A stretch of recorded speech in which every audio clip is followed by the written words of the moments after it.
Today we're going to talk about something that many people rarely pay attention to: your feet. Yes, your feet may quietly reveal warning signs connected to your liver. But that's sumanoi. Before going any further, there is one important thing to understand. You are not diagnosing liver disease simply by looking at your feet. To truly know what is happening inside the body, medical tests and a doctor's evaluation are still necessary. But these signs can offer clues, and sometimes those clues are worth paying attention to. So let's dive in. The first thing to notice is the appearance of small red or brown spots. Sometimes they are tiny, sometimes larger. In some people, there may even be a slight shiny appearance on the skin. These spots are often found around the lower leg area. And jujang. This can sometimes point to poor circulation, something that is commonly linked to liver problems. Of course, it may also appear with diabetes or other health conditions, but when liver issues are present, these signs show up surprisingly often. The actual appearance of the lower leg and foot can reveal a great deal about a person's overall health. Why? Because the heart must send blood all the way down to your feet and then back through the vascular system. But thuktala, when there is a liver problem or even a heart issue, circulation often becomes compromised. And when circulation struggles, the feet are usually one of the first places to show it. A lot of these symptoms appear in areas farthest away from the heart. That is why, even in diabetes, neurological problems are often noticed first in the hands and feet. The fingers and toes, the most distant parts of the body, become vulnerable. So when you notice those red or brown discoloration spots on the lower legs, it may be your body quietly trying to tell you something. Then there are spider veins, also known as spider nevus. These are commonly seen in cirrhosis. What is happening here? The liver begins to struggle, and estrogen levels can build up in the body. Too much estrogen may affect the vascular system, creating spider veins or even varicose veins, especially in the lower legs. Another sign people often overlook is cracked heels. This may be linked to a vitamin B3 deficiency or an omega-3 fatty acid deficiency. Why does that matter? Because one important function of the liver is producing bile, which helps your body absorb fats and nutrients. Not just omega-3 fatty acids, but also vitamins like vitamin A and vitamin E, both closely connected to skin health. And vitamin B3 itself plays a major role in maintaining healthy skin. Other B vitamins can affect the skin as well because they help enzymes function properly, especially when processing proteins. A vitamin B3 deficiency can lead to a condition known as pellagra. People with pellagra often experience serious skin problems, and that's sumanoi. Sometimes the feet reveal these issues long before people realize what may be happening deeper inside the body. Another warning sign people rarely connect to the liver is itching on the bottom of the foot. It may seem harmless at first, just an itch, something easy to ignore. But thuktala, this may signal a backup of fluids into the liver, something often described as a congested liver. In some situations, bile may begin backing up, creating an increase in histamines inside the body, and when that happens, itching can appear, especially around the feet. Pain or inflammation at the bottom of the foot is another clue worth noticing. Many people immediately assume it is something called plantar fasciitis, but jujang. Sometimes it may not truly be fasciitis at all. Instead, it may actually reflect stress connected to liver problems. Then there is another symptom that people often overlook completely: hot feet. Feet that constantly feel unusually warm or hot may also be associated with poor liver health. It sounds simple, but sometimes the body gives quiet warnings in ways most people never expect. And then comes something uncomfortable to talk about: bad odor, smelly feet. Why would this matter?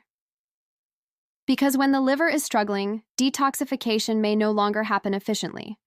The body begins backing things up, and some of that burden may start coming out through the skin. Usually, if the liver is doing poorly, the overall diet is not in good shape either. The body becomes overloaded, waste builds up. And that sumanoi, this does not only affect the liver. The large intestine and kidneys are often involved as well. If the body is congested, those systems rarely suffer alone. Everything becomes connected. You usually do not see someone with a severely unhealthy liver while the kidneys and colon remain perfectly healthy. If one system is under stress, the others are often struggling too.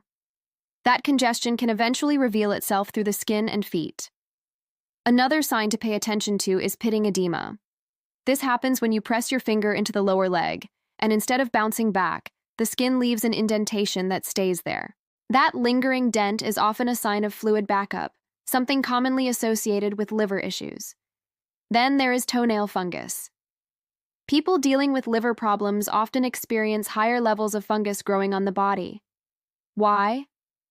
Because many times there is an imbalance in gut microflora, creating conditions where fungus and yeast begin to overgrow. And thuktala. When that happens internally, signs may start showing externally too. This is why issues like dandruff, psoriasis, or toenail fungus often appear together. Even the nail bed itself can begin to change. It may happen in the hands or feet. The nail bed may become pale or white, and that small moon-shaped area near the base of the nail can begin disappearing. Poor circulation is often part of the reason behind these visible changes. So now the big question becomes, what actually causes liver problems in the first place? There are many possible reasons. One major factor is medication. Sometimes, side effects from medications can place significant stress on the liver over time. But thuktala, many people never consider how much extra work the liver may be doing behind the scenes. Another major cause is too much sugar in the diet, especially high fructose corn syrup. Excessive sugar can gradually overwhelm the body, putting more and more pressure on liver function. And jujangchuila, the problem often builds quietly over time without obvious symptoms in the beginning. Cooked and heavily processed foods may also contribute. For example, if someone mainly eats canned or pasteurized foods while avoiding anything fresh or raw, eventually this can become very difficult for both the liver and kidneys. Add to that a diet lacking vegetables, and the body begins missing important support systems. Why do vegetables matter so much? Because they provide enzymes and antioxidants the body depends on. Without those nutrients, especially when combined with junk food, the body loses important tools needed to support overall health. And that's summa noi. Over time, the liver may begin paying the price. Excessive alcohol is another obvious factor. That one is widely understood. But there is also something many people do not expect: too much protein. If someone consumes massive amounts of protein for long periods, nitrogen waste can slowly build up. Over time, that extra waste may overload both the liver and kidneys, creating additional stress on the body. So if liver damage or kidney damage already exists, lowering protein intake slightly and increasing vegetables may be a better direction. Now the next question naturally becomes, what is considered a good diet for the liver? A healthy ketogenic diet combined with intermittent fasting is often recommended as an approach to support liver health. And for many people who have already followed this kind of routine, they often report positive changes over time.